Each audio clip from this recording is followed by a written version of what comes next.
You're watching WAFF 48 News on your side with Liz Hurley, Margot Gray, and Chief Meteorologist Brad Travis. WAFF 48 News at 4 starts now. Today, July is feeling like July. The heat is back in the Tennessee Valley. It certainly is. So let's start with Chief Meteorologist Brad Travis. He is in the 48 First Alert Weather Center with more.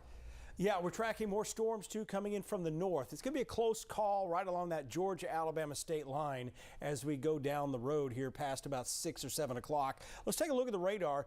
They do have a severe thunderstorm watch in effect up there to the north. But what we're going to see here is this is tracked southeast. It may just clip the eastern parts of Jackson and DeKalb County. So right now, Hollywood around 549, Rosalie around 550, Pisgah 552, Scottsboro just before 6 o'clock.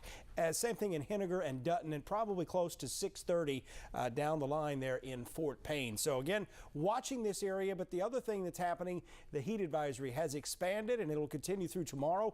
Current heat index values 106 right now in Huntsville, 108 out in Florence. It's going to be all about the heat over the coming days, but again, we're tracking the potential for some of these stronger storms to get in here after 5:30 this evening. I'll have an update on that, latest forecast guidance as well, and more on your weekend coming up. All right, sounds good. Well, you may have seen school buses rolling around town today. No, they don't have students on them, but districts are preparing for the first day of school. WAFF 48's Matthew King is live from the Madison County School Central Office. So Matthew, school leaders are checking off their list before the first day of classes come Thursday.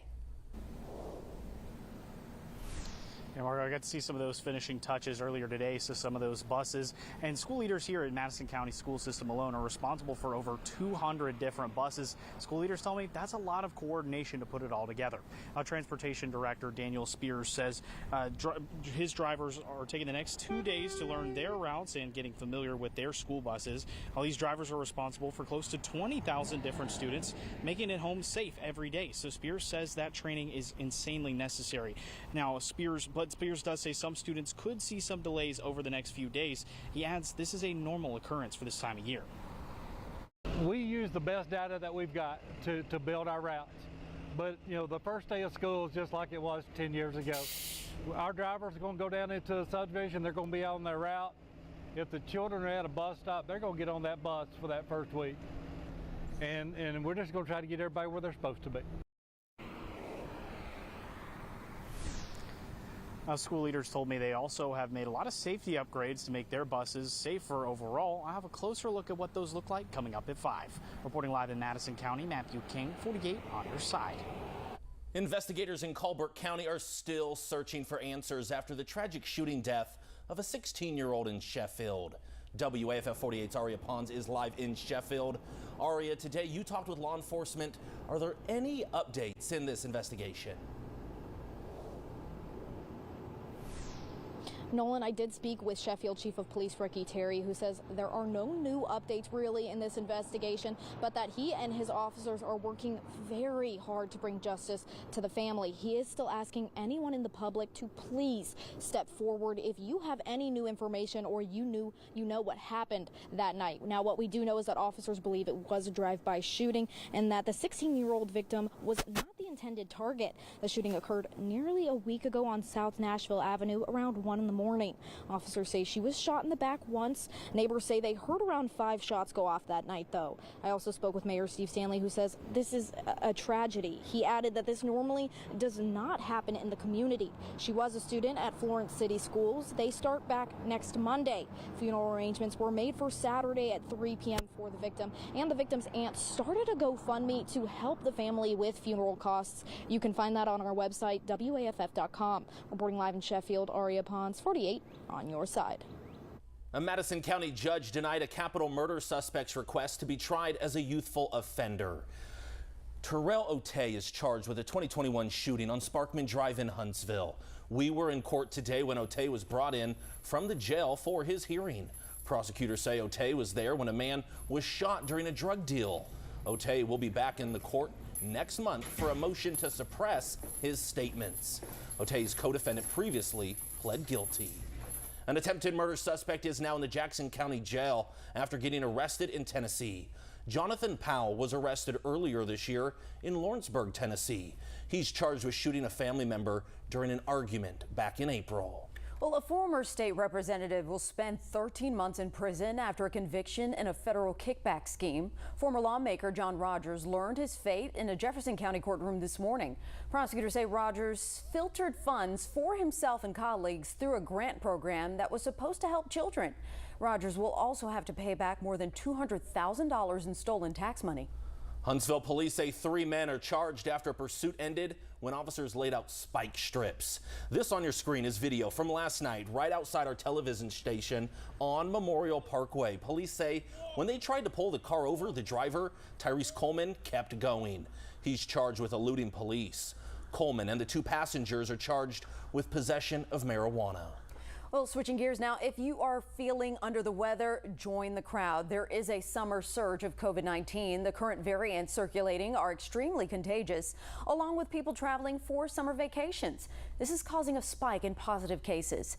Alabama's cases are lower than other parts of the country, but the symptoms may appear to be a summer cold. That the primary symptoms are things like sore throat, cough, congestion, runny nose, potentially some low-grade fever. But it's important to note that with many respiratory viruses like RSV, COVID, and flu, those symptoms can progress to life-threatening symptoms in people who have underlying medical conditions that put them at high risk. So to help with the seasonal surges, an updated COVID vaccine will be released in the coming months. Next, a slippery problem continues to spread in our local lakes. We'll tell you about the latest effort to wipe out eelgrass. Plus, a new effort to keep our streets clean. We'll tell you about a new plan that won't waste your time.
Lake Gunnersville is now making its way into portions of Jackson County. County leaders unveiled a partnership with TVA to help get rid of the dreaded eelgrass. WAFF 48's Savannah Sapp joins us now live from Scottsboro. Savannah, boaters and some homeowners are relieved they may finally get some relief here. Yeah, that's right, Margot. Nolan, ask any boater, fisherman, or even a homeowner in and around Marshall and Jackson County. They'll tell you that eelgrass has been a problem that's caused headaches for many years. Now, county leaders in Jackson County have announced a partnership with the Tennessee Valley Authority to help remove and regulate eelgrass from the Tennessee River. Now, TVA has already been working in Gunnersville to treat their waters. Officials say they have treated over 1,200 acres and removed 350,000 1,000 cubic yards of eelgrass from the Gunnersville Reservoir. Now they are turning their attention to Jackson County. Representative Mike Kirkland announced that legislation will be drafted to license and regulate eelgrass harvesting and removal in Jackson County. Commission Chairman Bill Nance announced the county and the city of Scottsboro will take part in a partnership with the TVA to both research and develop long-term solutions to get rid of the eelgrass. Representative Richie Horton shared his conversation with a boater in the area about just how costly eelgrass can be. He said, look, I have a boat, I have jet skis, and I can't even take them out of the water because the water is so bad. What I have to do is call and schedule someone to come remove all the materials in the water in order to get my boats out, and it cost me like $1,100 every weekend, okay? So we're getting all those kind of calls every day, and we have to do this. We have to remove this stuff out of the water. Well, Chairman Nance announced that boats from TVA will begin moving into the area of Roseberry Creek, harvesting and doing research, and that should take place within the next couple of days. Reporting live in Scottsboro, Savannah Sapp, 48 News, on your side. All right, thank you, Savannah. Speaking of cleaning things up, the streets of Huntsville will get cleaned as well. The city announced a new initiative to pick up litter. The plan is called Drive Away Litter. This goes beyond fast food wrappers and those plastic bags that I'm always afraid to run over. It can be material that has flown off trucks as well. Huntsville City Council President David Little says this can lead to even more accidents. Big chunks of tires, lumber, plywood, roofing materials on the highway, and you hit that, it could not only damage your car, maybe somebody swerves to miss it, and that causes a wreck and is all completely preventable. So if you see litter, you can simply call 53 Clean or call the non-emergency police number if you see a truck driving around with unsecured trash. Now, your first alert weather with Chief Meteorologist Brad Travis. Oh, no significant rain around here, but it's what's behind me. Up to the north, it's dropping in mainly into eastern Alabama late this evening. If it holds together, we're talking about an hour, hour and a half from now. So I should say late this afternoon. Currently feels like 106 in Huntsville, 108 out in the Shoals. Live view of the Parkway. Right now, traffic's in pretty good shape. Temperatures, again, they're in the 90s. It's just brutally hot out there. That heat of summer we had about 2 weeks ago, it's back, and it's going to be back for about a week. Here's what's happening to the north, though. We've got a big complex of thunderstorms. It's dropping east-southeast. Now, I've basically taken the western portion of this and dropped it east-southeast as well. I do think we're going to get a little bit more development on the western side of this. It has a fairly decent outflow boundary, so it has this cool breeze coming out that's likely going to trigger new thunderstorms near Shelbyville, and those are going to start to impact Timms Ford Lake again as we go past, say, 5 o'clock this evening. I've got these other times here. Rosalie around 5:50, Eider 5:50, Pisgah 5:52, Scottsboro just before 6 o'clock. Keep in mind, this is a long storm track, and a lot can happen between now and then. We'll keep you up to date on that, and you keep tabs as well on the radar on our 48 First Alert weather app. As you can see, though, most of this activity's focused to shift more towards Chattanooga, but what I'm counting on is the forecast potential for new development along the western edge of that line. There's also another boundary up here near St. Louis dropping east-southeast. That could bring us some showers and storms in a weakening stage late tonight and around midnight, but that's starting to show up less and less in the forecast guidance. I've done some adjustments to the forecast guidance here. By 5 o'clock, you can see up just north of Timms Ford Lake, showers and storms, but notice how most of that's trending away from us. However, if that new development takes place, because it won't take much, if you have temperatures dropping into the 70s, crashing into these temperatures, which are in the 90s right now, very unstable air, all it needs is a trigger. So if we get that trigger, we'll prompt more thunderstorms around here, and some of those will be quite strong.